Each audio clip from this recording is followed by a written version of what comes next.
And I will begin with you, Barrister Gana. I know we are in a rush to get into the dynamics that this victory, the expectation, how it happened, how could it happen the way it happened. We're going to get into that. But let's talk about Ambazonia's interest based on what was done and what we should expect that will be done. I'll begin with you, Barrister Ghana, please. Yes, I do believe just like Star Smart did analyze and articulate that the election of Donald Trump uh, comes with interest that we could harvest. There are potentials there. First, what we have to understand is that when it comes to the approach of the Western world towards Ambazonia and the Western world towards Africa in general, the democratic leadership in the United States always defers to the European powers out there. And in the specific case of Ambazonia, they always defer to France. But when it comes to the Republicans do not really, let me put it clearly, the Republicans always do not give a damn what the Europeans think. They have their independent opinions about Africa, which they always move forth to implementing policy depending on what they think is right.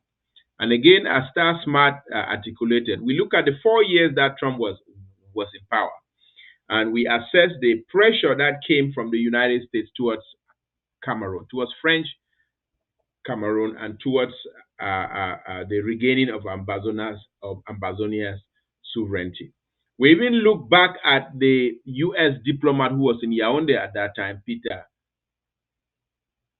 Ballerin, and his approach towards A2D while he was there. He was more confrontational, he was more forthright, even he was more forthright in articulating the situation happening in Ambazonia as one of genocide. We even recall an incident where Peter uh, Ballerin at that time was so confrontational towards A2D that there was one time that Thibault Nagy and Peter Ballerin were visiting Yaoundé, and their staffs almost physically attacked them because of their position towards Yaoundé. So, so looking at the re-election of Trump, uh, there's a lot that we can harvest. Another thing that we need to remember is that under the current democratic leadership in the United States, they passed the TPS, the Temporary Protected Status, which gives Ambazonians a sort of leeway of being able to remain. That's Ambazonians who are here under political asylum, a sort of leeway to be able to remain in the United States so long as TPS permits them to. Now, we know that Trump is somebody who wants third world countries to fix their issues, to have those issues fixed so that we don't have these hanging laws of TPS giving people that leeway to remain in the United States. So TPS can become a bigger blessing in disguise for Ambazonia in the sense that if you want to deport so many Ambazonians who are here on political asylum, the courts will not allow you because TPS gives them that legal right to remain here due to what is happening in their home countries, due to the fact that the situation of civil and military conflict is still ongoing and they will be at the risk of persecution should they go back.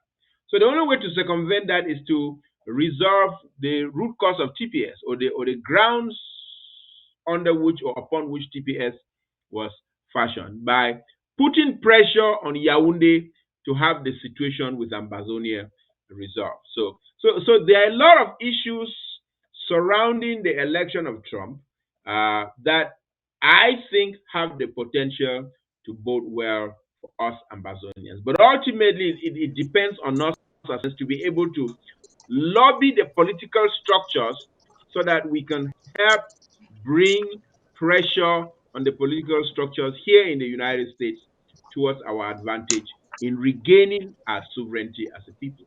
So, thank you for that privilege. Uh, Back to you, Comrade Paddy. Barrister Fru. Yeah, thank you, Paddy. I want to associate myself almost 90% with what Barrister Gana said.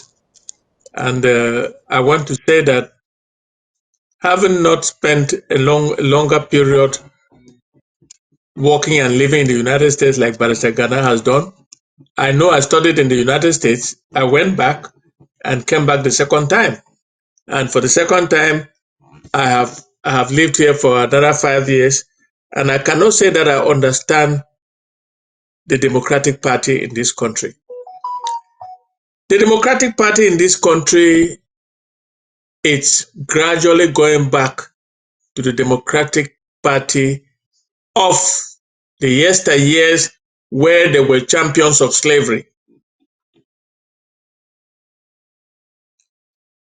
I cannot understand that the Biden administration for 4 years did nothing, virtually nothing, except for the so-called TPS about the Ambazonian war, the La Republic Ambazonian war. In fact, the Biden administration gave the La Republic du Cameroon a red carpet treatment throughout the 4 years. Let me explain that.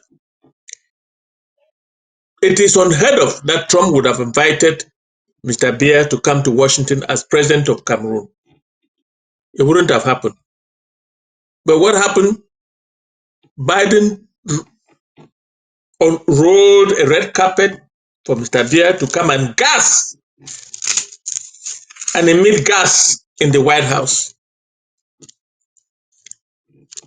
and was treated like a head of state with all the pomp and pageantry. That is a dictator that has slaughtered more than 60,000 people of 60,000 Ambazonians. The Biden administration did not look our way. In fact, they were hostile to Ambazonians. The first thing they did, they picked up 3 innocent Ambazonians and locked them up for the same reason that the Ukrainians and the Israelis and others have been doing in the United States to support their people at home. Our people who were fighting to support our people who were being slaughtered, genocide and crimes without humanity crimes on the ground, they were caught and detained in Kansas City for no crime committed in the United States. They have been unheard of in the legal history of the United States, people detained for more than 2 years without trial. Under the Biden administration and the Biden Justice Department. And when our people who are US citizens and others launch the global push and file a petition with the help of their lawyer, Professor Hines, to the Justice Department of the Biden administration, what answer did we get? That they were not being detained for any criminal reason. It was a civil matter, and bang bang bang, they wrote. Until today, we are talking about having written how many months ago, our people are still in detention. That is the Biden administration. It sends a message that the Biden administration, working with France, hands in gloves, because of the so-called NATO alliance, are supporting dictators on the continent of Africa, including Biya against the sovereignty quest for Ambazonia. The Biden administration is one of the worst administrations as it concerns Ambazonia. They have done virtually nothing. They can take their TPS and shove it, because how does that help our people? Why are we even talking about TPS here? Because our people are running away from the mayhem unleash on them. But Dictator Biya, who is a friend to the Biden administration. So the election of Trump, I don't want to talk anything about local politics in America because I know very little. But the election of Trump is a blessing for Ambazonia. Because given his track record, what we have, from what Smart has just said, confirmed by Barrister Gana, and of course I know it, did more to call the Biya administration to order, why the Biden administration cautioned Mr. Biya and gave him a free hand to do whatever he was doing. He will only listen. They will only listen to the French. They never bothered, and because of it, they lost the Sahel of the African continent, and they are going to lose more. The Sahel. I'm talking about Burkina Faso, Mali, and Niger. They will lose more. If Barrister Fru, they would have lost more, listen to me. Barrister Fru will come to that side. Let me finish now. I know that. Let me get my. You are interrupting my train of thought. What I'm saying is that the election of Trump have saved America from losing completely Africa, because Trump, in spite of his style, he will not tolerate African dictators to create a situation where the African population will move to America and cause trouble to the American people, take American jobs, as he says it, poison American blood, as he says it, and all the rest of it. His style is operating to the advantage of the African continent, and more especially to the advantage of Ambazonia. Let me make it here. The Biden administration has not been able to reinstate AGOA, but they were going to do it. Another thing that the Biden administration did, his ambassador, who is of the OPD, what do they call them? Well, I don't sexual orientation people. Who is Niaoune, has never had any contact with all of Ambazonia throughout the crisis, throughout his time in Yaoundé. He has not even spoken to anybody connected to Ambazonia. He is hands in glove with the Biya administration, with the Biya government, with the Biya dictatorial regime, the Biya slaughter regime.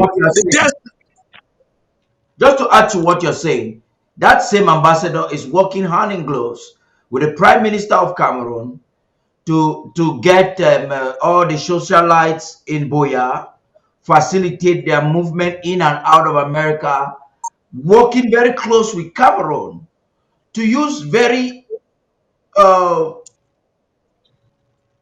indecent method to foster Cameroon's propaganda of restoring what they call normalcy.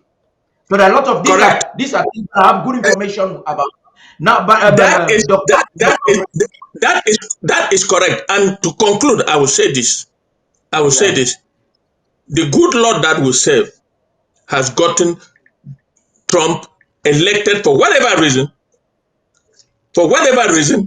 But we as Ambazonians, we are hoping that Trump will pick up where he left. Because the way he left and the way his Undersecretary for African Affairs started behaving, a cause for concern for us. But if I look at the two tweets that Tibunash has just issued, the comeback is encouraging. And let's do everything to lobby all the politicians, Republicans more especially, to make sure that we get back to where Trump left, and I'm sure that if we work hard, he will help us cross the bridge into Ambazonia. Thank you very much. That was an amazing interlude there. Dr. Fred, I know you also want to examine because you seem to understand what is happening in America. But first, let's look at Ambazonia's interest based on the data we've collected, the information we have. Let's look at Ambazonia's interest in this whole victory. And you can only examine that by critically looking at what was done, what the two administrations have been able to achieve. For Ambazonia, whatever they are doing for themselves and their country, we are looking forward to a foreign policy that favors the freedom and the self-determination of the people of Southern Cameroon. Let's look at that, and then we'll get to Barrister Gana will react there. There are some two things. He was actively involved during Trump's administration. There were some things they were doing, and I'd like him to tell us what actually happened and what would be his legal advice or political advice for the government. So let's hear from you, Dr. Fred Lobati. Wow. There's a lot that I can bring here, but let me try to see how much I can limit this. If anybody wants to get details, you can watch the program we did in the Horizon yesterday. It was 1 hour 30 minutes. You get some more information of some of the ideas that influenced my thinking of how to analyze this situation. I've lived in the United States now for over 30 years, and one thing that I have learned, I have been watchful of politics since 1980. So I know the situation with going over from Carter to Reagan and everybody right through to today, and not only in the U.S. but around the world, France, Germany, all those places. But one thing I've learned is I do not judge politicians based on what they promise to do during campaigns, especially here in the U.S. I judge them after they are done, after they are finished. Then I can analyze and see what they have truly accomplished. So one of the big things that the historians have analyzed post-election is that even going right far back to George Washington, who was the first president of the United States, Trump is right now the most powerful president in U.S. history, even though he's still president-elect, based on the mandate from the electorate. So we know he has a blunt style. Let's hope that he will use his blunt style still for the benefit of Ambazonia. But I have some reservations about our expectations, and I'll try to analyze it as much as I can. I narrated yesterday about the origin of the people of this country.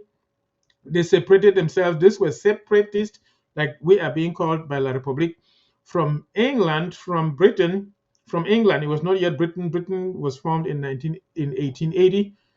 In 1800, these guys separated themselves from England and went first to Holland and then landed in New England, Massachusetts territory, and they arrived there in 1620. And eventually, more and more people accumulated among the Caucasians and formed what we know as the colonies. And we know that the United States, they declared independence in 1776, which was over 150 years after the original group arrived in this country for religious reasons. And you can basically watch that program from yesterday. But what I want to bring out here is why, like Barrister Gana said, it looks like the Democrats defer everything to France and Europe when it comes to Africa. And Biden himself said he will collaborate with Macron to solve problems in Africa. Now, you know how Macron usually solves problems in Africa and what they did concerning the Ambazonian situation. Now, like I said, if you love history, I would advise go and read. You can Google timeline of the Franco-American Alliance. Again, timeline of the Franco-American Alliance. You can read, and basically I'll try to summarize it here. And that is probably the reason why America tends to look up to France when it concerns foreign policy outside of US territory, particularly on the African continent. Basically, what you realize here is that as the colonies developed in the continent of the United States, and you know that not only the British or the English speaking were conglomerated in the colonies, but also the French had territories, the Spaniards also had territories, and all of these groups had to fight against the American Indians who wanted to defend their territories. What happened is that French were using the colonists, the English speaking colonies, to fight their wars against the American Indians. And England was not happy about this. And you know that for hundreds of years, there have been wars between England and France, to the point where French kings were ruling some parts of France, like Brittany. They call it Brittany, just like Britain. It was ruled by the British, and some British kings are even buried there. So basically, this war caused an antagonism between the colonists who wanted to separate from Britain, and these colonies were now collaborating with France in their internal conflict within the United States, and they started collaborating since then. And if you read the history, you realize that in 1763, that was before the Declaration of Independence, there was a treaty of the French and Indian Wars that occurred. And that is where the conflict between Great Britain, or let me say Britain, they call it Great Britain, and France basically became solidified because France was using the colonies to fight those wars.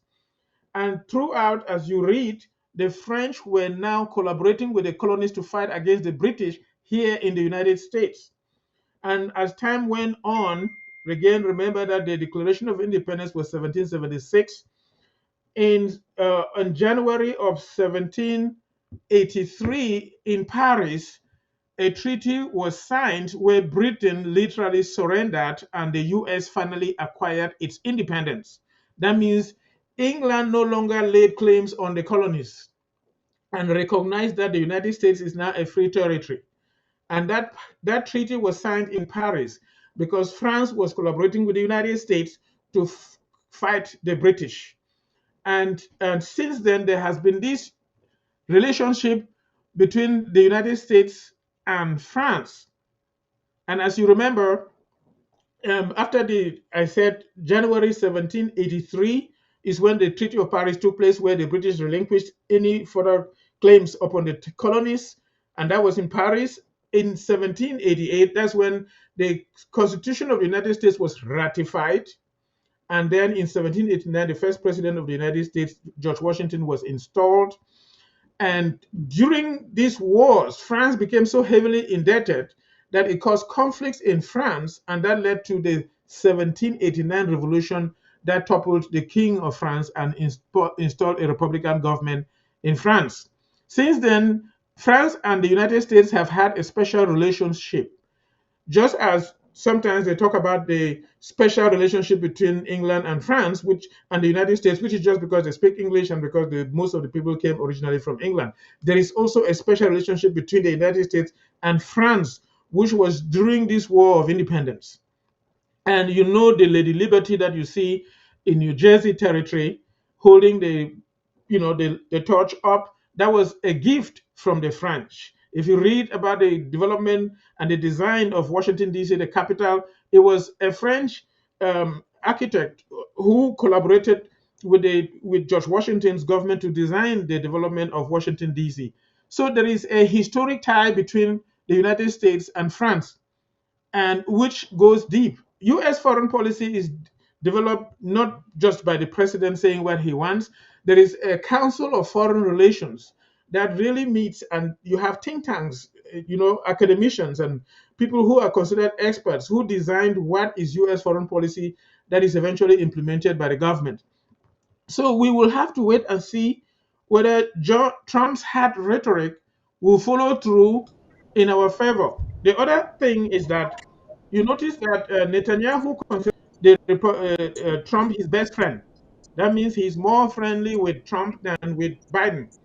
You also need to know that Netanyahu, the Israelis, are the ones creating the BIR of La Republique du Cameroon that has been training the troops that have been killing our people. It's not only the Israelis training the security of the president of Cameroon, but many governments across Africa, the Israelis also train, also provide security for the presidents. So um, I am not very sure in my spirit that Trump will literally defy his Israeli Jewish guy um, who has special interest in La République de Cameroon, and whether he will truly separate himself from that traditional historic ties between the United States and France and just use his blunt rhetoric to come through for us. This is just a thought of mine. That's why I am reserving a positive thought until the 4 years are over. Then I will see what he has accomplished. We want to hope for the best and see what happens. That's my take on that.